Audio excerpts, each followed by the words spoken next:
الحمد لله وكفى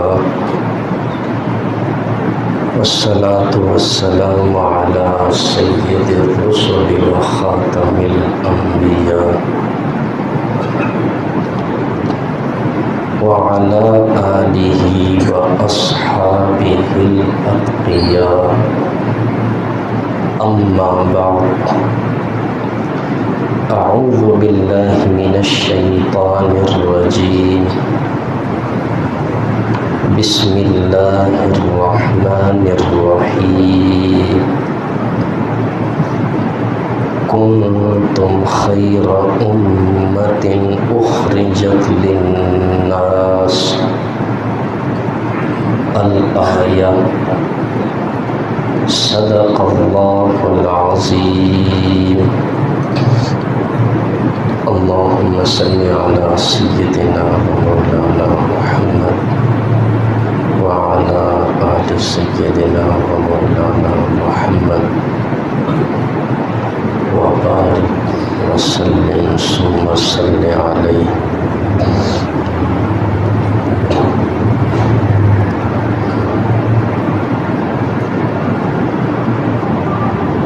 خدمت خلق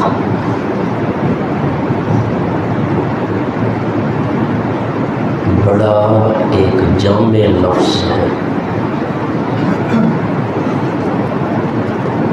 یہ لفظ ایک وسیع مفہوم رکھتا ہے۔ خدمت خلق کا معنی ہے مخلوق خدا کے کام آنا۔ لیکن اسلام میں اس کے معنی میں کچھ تفصیل ہے۔ اس سے مراد اللہ کی رضا اور خوشنودی کے لیے بلا کسی اجرت اور صلے کے مخلوق خدا کے کام آنا اور ان کی اعانت کے لیے تیار رہنا۔ دنیا کے ہر مذہب نے انسانیت کی بلا امتیاز خدمت کی تلقین کی ہے۔ ضرورت مند کی حاجت روائی ہر مذہب کی بنیادی تعلیم ہے، لیکن اسلام نے جو خدمت انسانیت کا درس دیا،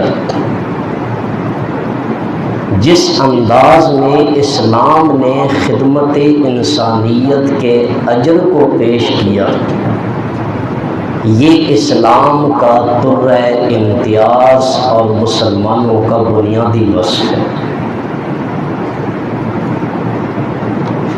یہی ہماری شان ہے، یہی ہمارا شعار ہے،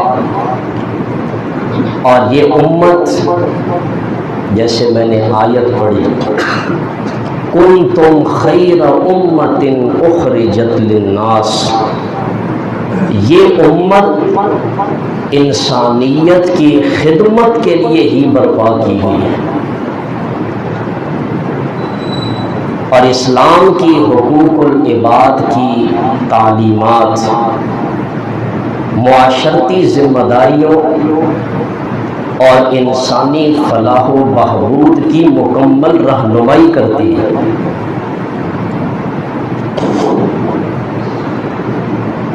آپ دیکھیں، دنیا میں رہنے والا ہر انسان مصائب اور حوادث سے دوچار ہوتا ہے، کوئی اس سے مستثنا نہیں ہے۔ کبھی وہ بیمار ہوتا ہے، کبھی عزیزوں کی جدائی کا صدمہ اٹھانا پڑتا ہے، کبھی فقر و فاقہ اور غربت کا شکار ہوتا ہے، کبھی ایکسیڈنٹ میں اس کا بدن زخموں سے چور چور ہو جاتا ہے۔ خلاصہ یہ کہ دنیا انسانیت کے آغاز ہی سے انسان زمینی اور آسمانی حوادثات کا شکار رہا ہے، اور آج بھی وہی صورتحال ہے۔ لیکن یہ حالات جو ہر انسان کو پیش آتے ہیں، بس صرف اتنا فرق ہے کہ وقت میں تقدیم و تاخیر ہے۔ یہ پریشانیاں، یہ مصیبتیں، یہ بیماریاں، یہ آفتیں کسی پر پہلے آ جاتی ہیں، کسی پر بعد میں، اتنا سا فرق ہے۔ لیکن جب یہ حالات پیش آئیں، جب کوئی مسلمان حوادث کا شکار ہو، تو اسلام دوسرے مسلمانوں کو اس بات کا پابند کرتا ہے کہ وہ اسے تنہا نہ چھوڑے، بلکہ اس کے دکھ سکھ میں شریک ہوں۔ آج آپ اس دکھی دنیا پر نگاہ ڈالیں تو آپ کو بے شمار لوگ ایسے ملیں گے جو اپنے دل کے زخموں کو سکون دینے کے لیے میرے اور آپ کے دو محبت کے بول کے لیے ترستے ہیں۔ آپ کو بے شمار ایسے لوگ ملیں گے جو انتہائی مالی لحاظ سے خستہ حال ہے اور میرے اور آپ کے تعاون کے انتظار میں بیٹھے ہوئے ہیں، جن کی مالی اعانت کر کے ہم ان کے تکلیف کو بھی دور کر سکتے ہیں اور وہاں ہمیں اللہ بھی مل سکتا ہے۔ رسول اللہ صلی اللہ علیہ وسلم نے ایک حدیث پاک میں بڑے عجیب انداز میں خدمت خلق کی اہمیت کو بیان کیا۔ اللہ ہمیں اس حدیث پر عمل کی توفیق عطا فرمائے۔ آپ علیہ السلام نے فرمایا، اللہ قیامت کے دن فرمائے گا، حدیث توجہ سے سنیں، اے ابن آدم، میں بیمار پڑا تھا مگر تو نے میری خبر نہ لی۔ بندہ کہے گا، اے اللہ، میں تیری عیادت کیسے کرتا، تو تو رب العالمین ہے،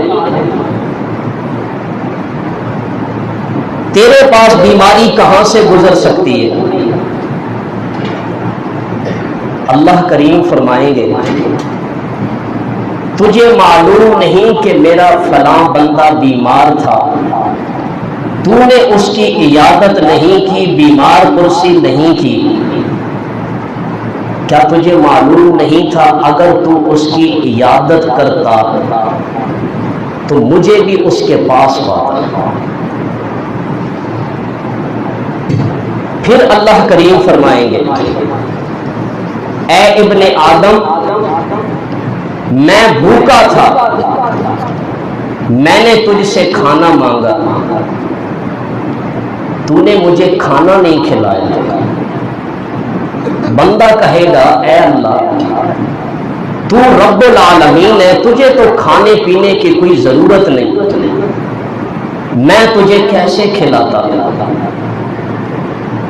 اللہ رب العزت فرمائیں گے، میرا فلاں بندہ بھوکا تھا، وہ تیرے پاس کھانا مانگنے کے لیے آیا تھا، تو نے اسے کھانا نہیں کھلایا۔ کیا تجھے معلوم نہیں اگر تو اسے کھانا کھلاتا تو میرے ہاں اس پہ تو اجر پا لیتا؟ پھر اللہ کریم فرمائیں گے، میرے بندے میں پیاسا تھا، میں نے تجھ سے پانی مانگا، تو نے مجھے پانی نہیں پلایا۔ بندہ کہے گا رب العالمین تجھے تو پیاس نہیں لگتی، میں تجھے کیسے پانی پلاتا؟ اللہ کریم فرمائیں گے میرا فلاں بندہ پیاسا تھا، اس نے تجھ سے پانی مانگا، تو نے اسے پانی نہیں پلایا۔ کیا تجھے معلوم نہیں اگر میرے اس بندے کی پیاس کو تو بجھا دیتا تو میرے ہاتھ تو اس پہ اجر پاتا؟ اس حدیث پاک پہ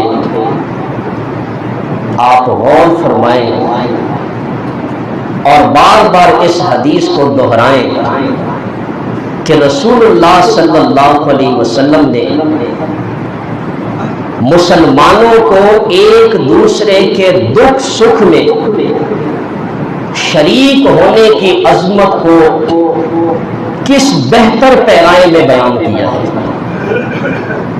اور رسول اللہ صلی اللہ علیہ وسلم نے اس حدیث میں ہمیں سبق دیا کہ تم جہاں جہاں مخلوق خدا کی خدمت کے لیے پہنچو گے، تم مخلوق خدا کی خدمت کرو گے، وہاں تمہیں میں بھی مل جاؤں گا، اور جسے اللہ مل گیا اسے سب کچھ مل گیا۔ یہ ساری کائنات کس کی ہے؟ رب تعالی کی ہے۔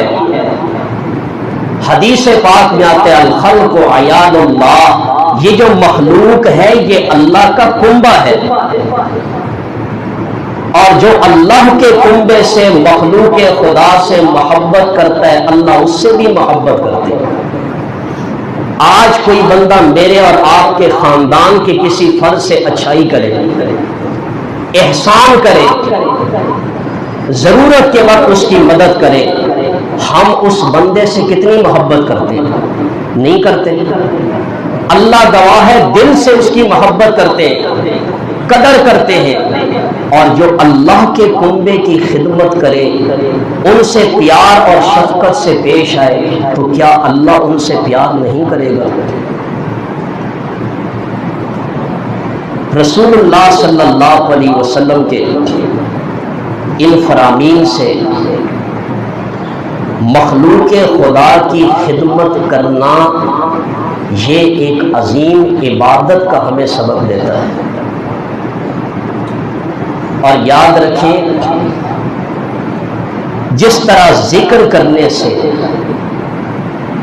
اللہ راضی ہوتا ہے، ذکر کرتے نا تسبیح اٹھائے ہوئے سبحان اللہ الحمدللہ اللہ اکبر، کہتے ہیں ہم اللہ کا ذکر کر رہے ہیں، اللہ کو یاد کر رہے ہیں، ذکر کرنے سے اللہ راضی ہوتا ہے، قرآن کی تلاوت کرنے سے اللہ راضی ہوتا ہے، اور اپنے گھروں میں قرآن کی تلاوت بھی کیا کریں۔ رسول اللہ صلی اللہ علیہ وسلم کا فرمان ہے کہ اپنے گھروں کو قبرستان نہ بناؤ جہاں پہ کوئی ذکر، کوئی تلاوت نہیں، کوئی نوافل نہیں۔ اپنے گھروں کو قبرستان نہ بناؤ، جس گھر میں سورہ بقرہ کی تلاوت ہوتی ہے شیاطین وہاں سے بھاگ جاتے ہیں،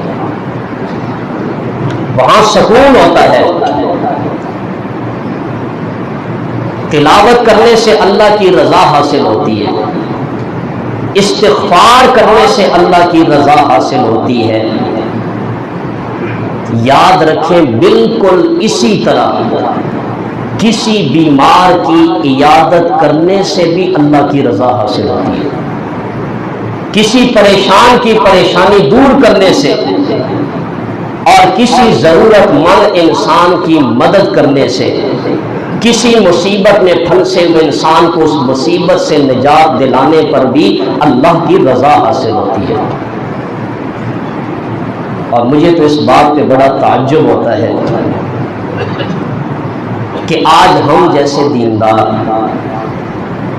انصاف کی بات کر رہا ہوں، ہم سب اس میں شامل ہیں، ہم جیسے دیندار جنہوں نے اکثر حقوق العباد اور خدمت خلق کے فضائل والی آیات اور احادیث سے آنکھیں بند کر رکھی ہیں، اور اس باب میں ہماری چشم پوشی اور غفلت کی وجہ سے عیسائی مشینریوں نے، بے دینوں نے اس میدان پر قبضہ کر لیا ہے۔ اور یہ بات بڑی توجہ سے سنیں، وہ خدمت اور اعانت کی بنیاد پر غریب مسلمانوں کو گمراہ کر رہے ہیں، اور رسول اللہ صلی اللہ علیہ وسلم کا ایک فرمان ہے، کاد الفقر ان یکون کفرا، قریب ہے کہ غربت اور فقر و فاقہ انسان کو کفر تک پہنچا دے۔ جب انسان کو غربت اور فقر و فاقہ کا سامنا کرنا پڑتا ہے، پھر جو بندہ اسے مالی طور پر تعاون پہنچاتا ہے وہ اسی کا ہو کر رہ جاتا ہے۔ آپ دیکھتے نہیں ہیں جہاں پہ کوئی غریب لوگ رہتے ہیں، ہمارے ملک میں قادیانی حرکت میں آ جاتے ہیں، ان غریب لوگوں کو مدد پہنچاتے ہیں اور کیا کہتے ہیں، قادیانیت قبول کر لو، ہم تمہیں مکان بھی دیں گے، ہم تمہیں رشتہ بھی دیں گے، ہم تمہیں ملازمت بھی دیں گے۔ انصاف سے بتائیں، کیا یہی چیزیں انسان کی ضرورت نہیں ہے؟ جب یہ چیزیں قادیانیوں کے پاس انہیں مل رہی ہیں، قادیانی ان غریبوں کو اٹھا کر قادیانیت میں لے جاتے ہیں۔ مولانا احمد علی لاہوری رحمۃ اللہ علیہ علامہ اقبال رحمہ اللہ کے پاس آئے اور ان سے کہا، آج کل نوجوان بڑے مرزائیت کی طرف توجہ دے رہے ہیں، مرزائی ہوتے جا رہے ہیں، کیا وجہ ہے؟ علامہ اقبال تو جانتے ہیں کتنے زیرک اور بصیرت والے انسان تھے، انہوں نے منہ کی طرف اشارہ کیا، حضرت جی روٹی کے لیے مرزائی ان کو بیٹی کا رشتہ بھی دے دیتے ہیں، ان کو ملازمت بھی دے دیتے ہیں، اور ایک نوجوان کی یہی تو دو ضرورتیں ہیں، اسے بیوی بھی مل گئی، اسے نوکری بھی مل گئی، اور اسے کیا چاہیے؟ خدا را آج اگر ہم اسلامی بنیادوں پر اس شعبے کو زندہ کریں اور خدمت اور اعانت کو دین کی دعوت کا ذریعہ بنا لیں، تو کتنے مفلس مسلمان بھائیوں کو ہم گمراہی سے بچا سکتے ہیں۔ ان کی خدمت بھی کریں اللہ کی رضا کے لیے، اور اسی خدمت کی آڑ میں ان کو دین اسلام کی دعوت دے کر ان کو دین کے قریب بھی کر سکتے ہیں۔ جہاں ان کی خدمت بھی ہو جائے گی، ہمارا رب بھی ہم سے راضی ہو جائے گا۔ کتنا اجر ہے۔ رسول اللہ صلی اللہ علیہ وسلم نے ایک حدیث پاک میں ارشاد فرمایا ہے، جس شخص نے کسی مسلمان کی دنیاوی تکلیفوں میں سے کوئی تکلیف دور کی، اللہ رب العزت اس سے قیامت کی سختیوں میں سے کوئی سختی دور فرما دے گا، اور جس نے کسی تنگ دست پر آسانی کی، کوئی آدمی مقروض ہے، تنگ دست ہے، اس کی طاقت نہیں ہے ادا کرنے کی، جس نے کسی تنگ دست پر آسانی کی، اللہ دنیا اور آخرت میں اس کے لیے آسانی پیدا کر دے گا۔ کتنی چھوٹی سی حدیث ہے۔ ہم لمبی لمبی تقریریں تو سنتے ہیں، خدا گواہ ہے حضور علیہ السلام کے تقریریں انتہائی مختصر ہوا کرتی تھی۔ ایک حدیث سن کے صحابہ اس پہ عمل کرتے تھے، اس سے انقلاب آ جاتا تھا۔ اس حدیث پہ غور کریں، کون مسلمان یہ نہیں چاہتا کہ آخرت کی سختیاں مجھ سے دور ہوں؟ میں تو یہ چاہتا ہوں اللہ مجھ سے آخرت کی سختیاں دور فرما دے۔ آپ یہ چاہتے ہیں؟ کون مسلمان نہیں چاہتا کہ اللہ دنیا اور آخرت میں اس کو راحتیں بھی دے، آسانیاں بھی پیدا کرے؟ ہر انسان کی فطرت میں یہ چیز شامل ہے، مجھے دنیا میں آسانیاں پیدا ہوں، مجھے راحتیں حاصل ہوں، مجھے تکلیف نہ ہو، میں سکون سے رہوں۔ حضور علیہ الصلوۃ والسلام فرماتے ہیں مخلوق خدا کی خدمت کر لے، اللہ تجھے دنیا اور آخرت میں سکون اور راحتیں عطا فرمائے گا، آسانیاں اللہ تیرے لیے پیدا فرما دے گا۔ تو یہ اسلام ایک ایسا مذہب ہے جس نے ایک طرف انسان کو اللہ سے تعلق جوڑنے کا بھی حکم دیا کہ پہلے اپنے رب سے رشتہ مضبوط کر لو۔ آپ دیکھیں انبیاء کی دعوت میں پہلا نقطہ کیا تھا؟ یا قوم اعبدوا اللہ، اے میری قوم کے لوگوں اکیلے اللہ کی عبادت کرو، ما لکم من الہ غیرہ، اللہ کے سوا تمہارا کوئی معبود نہیں، کوئی مشکل کشا نہیں، کوئی حاجت روا نہیں، کوئی دستگیر نہیں، کوئی داتا نہیں، کوئی گنج بخش نہیں، کوئی اولاد دینے والا نہیں، کوئی برکتیں دینے والا نہیں، کوئی بیماریوں سے شفائیں دینے والا نہیں۔ یہ ساری کی ساری صفات اکیلے اللہ کی ہے۔ پیغمبر کے دعوت کا پہلا نقطہ مخلوق خدا کو اللہ سے جوڑنا تھا۔ اور دوسرا نقطہ، جب بندے کا رشتہ اللہ سے مضبوط ہو جائے، اب دوسرا نقطہ یہ ہے کہ مخلوق خدا کے ساتھ بھی اپنا رشتہ بہتر بنا ہو۔ کیوں؟ کہ یہ اللہ کا کنبہ ہے، جسے اللہ سے محبت ہوگی وہ اس کے بندوں سے بھی محبت کرے گا، جسے اللہ سے رشتہ ہے اسے اللہ کی مخلوق سے بھی رشتہ جڑا ہوا ہونا چاہیے۔ اس لیے جس طرح ہم نماز عبادت سمجھ کر پڑھتے ہیں، روزہ عبادت سمجھ کر رکھتے ہیں، زکوٰۃ عبادت سمجھ کر ادا کرتے ہیں، قربانی عبادت سمجھ کر ادا کرتے ہیں، خدا کے لیے حضور علیہ السلام کے فرامین کے مطابق کسی مسلمان کی مدد کرنے کو بھی عبادت سمجھے، یہ بھی عبادت ہے۔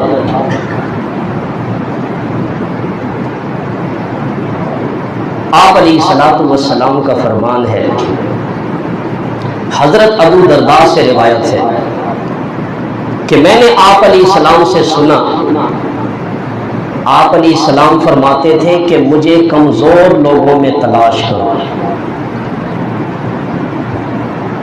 کیونکہ کمزور لوگوں کی وجہ سے تمہیں فتح یابی حاصل ہوتی ہے، کمزور لوگوں کی وجہ سے تمہیں رزق ملتا ہے۔ یہ جو ہمارے معاشرے میں گرے پڑے لوگ ہیں، جن کا کوئی پرسان حال نہیں، ان لوگوں کی خدمت کر کے، ان لوگوں کے دلوں کو خوش کر کے، ان کی دعائیں لے کر اپنے رزق میں اضافہ کروایا کریں۔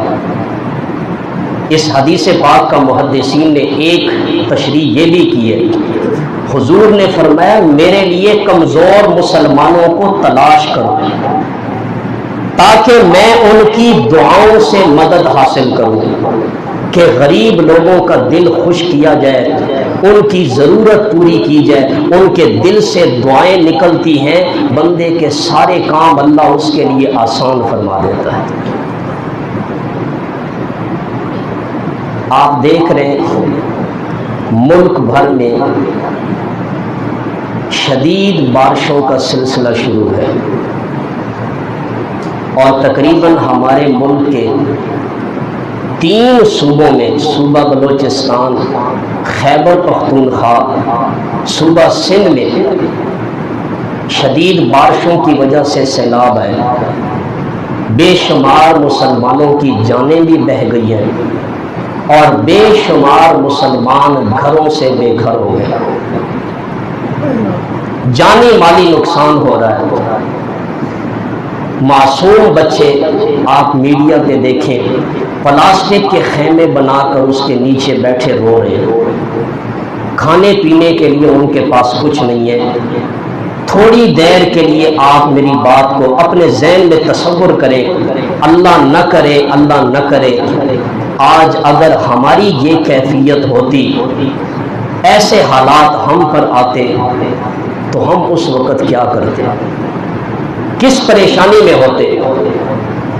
یہ مسلمان ایک جسم کی مانند ہے۔ آپ علیہ السلام نے فرمایا ایک مسلمان کے کسی عضو کو تکلیف ہو اس کا پورا جسم بے چین رہتا ہے۔ ایسی ہی مسلمانوں کی آپس میں ایک جسم کی مانند مثال ہے، اس کے ایک حصے کو تکلیف ہو، ایک مسلمان کو تکلیف ہو، جب تک تکلیف دور نہ ہو دوسرے مسلمان کو سکون نہ ملے۔ تو درخواست یہ ہے کہ جہاں جہاں سیلاب زدگان کے لیے لوگ بیٹھے ہوئے تعاون کے لیے، آپ بھی ان کے ساتھ تعاون کریں، ان کے لیے اشیاء خورد و نوش کا انتظام کریں، ان کے لیے مکان کی تعمیر کے لیے کچھ حصہ ڈالیں۔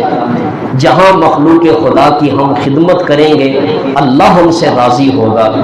رسول اللہ صلی اللہ علیہ وسلم کی سیرت کا ایک واقعہ عرض کر کے بات ختم کرتا ہوں۔ یہ تو ہمارے مسلمان ہیں جن کی خدمت کرنا، جن کی اس مصیبت میں کام آنا ہمارا حق بنتا ہے۔ آپ علیہ السلام تو غیر مسلموں کی بھی مصیبت میں مدد کرتے ہیں۔ حدیث پاک میں آتا ہے مکہ کے لوگ جب قحط کا شکار ہوئے تو آپ علیہ السلام کو پتہ چلا، آپ علیہ السلام نے ابو سفیان اور صفوان بن امیہ کو 500 درہم روانہ کیے کہ یہ ان کو جا کر دے آئیں اور مکہ کے ضرورت مند لوگوں میں اسے تقسیم فرما دیں۔ اندازہ لگائیں مکہ کے وہ لوگ جنہوں نے حضور علیہ السلام کو جانی تکلیفیں پہنچائی، کتنی ایذائیں دیں یہ کسی سے مخفی نہیں ہے۔ آپ علیہ الصلوۃ والسلام کی رحمت کا جذبہ دیکھیں کہ اتنی ایذائیں دینے کے باوجود بھی جب آپ علیہ السلام نے ان کو مصیبت میں گرفتار ہوتے دیکھا، آپ نے ان کی خدمت کے لیے مالی تعاون فرمایا تھا۔ تو یہ عرض کر رہا تھا کہ یہ خدمت خلق، مخلوق خدا کی خدمت کرنا، یہ بھی اسی طرح عبادت ہے جس طرح نماز روزہ عبادت ہے۔ اللہ تعالیٰ سے دعا ہے اللہ ہمیں دین کے اس شعبے پر عمل کرنے کی توفیق